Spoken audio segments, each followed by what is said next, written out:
주께서 나를 내 원수들에게서 구조하시니 주께서 나를 대적하는 자들의 위에 나를 높이 드시고 나를 포악한 자에게서 건지시나이다.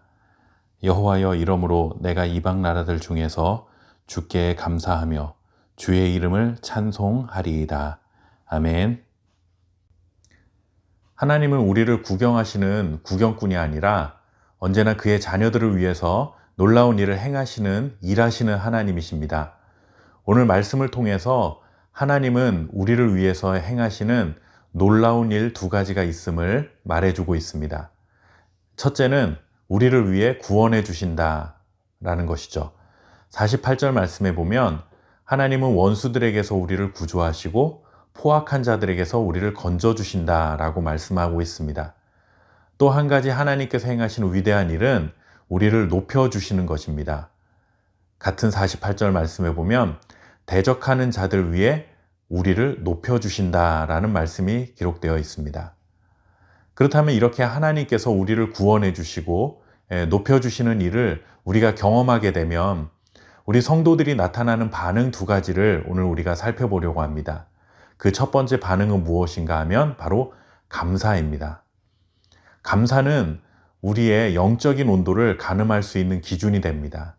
나의 처지, 환경, 그리고 다른 사람과 비교하는 일들에 우리가 집중하고 살면 감사보다는 사실 불평이 훨씬 더 많아지게 되죠. 그러나 우리의 시선과 우리의 생각이 하나님을 향하게 되면 작은 것 하나도 감사의 고백을 가지고 살아갈 수가 있게 됩니다. 이제 2020년이 이틀밖에 남지 않았습니다. 한 해를 돌아보면 한순간 한순간 참 힘들고 어려웠던 시간들이 있죠.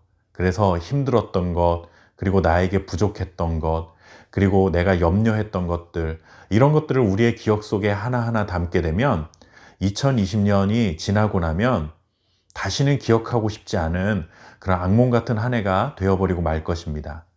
그런데 그런 여러 가지 어려움들 중에서도 하나님께서 베푸셨던 은혜들을 우리의 기억 속에 차곡차곡 담게 되면 2020년도도 여러 가지 힘든 일이 있었지만 그래도 감사하게 보낸 한 해로 마무리할 수가 있게 됩니다. 그런데 이렇게 감사할 수 있는 힘이 어디에서 나옵니까? 그것은 긍정적인 사고에서 나오는 것이 아니라 하나님께 우리의 시선을 두고 하나님께서 행하신 일들에 우리가 집중하면 감사하게 됩니다. 여러분들, 감사로 한 해를 결산하는 지혜로운 믿음의 사람이 되시기를 바라겠습니다. 그리고 하나님께서 행하신 위대한 일을 경험하면 두 번째로 나타나게 되는 우리의 반응은 바로 찬양입니다.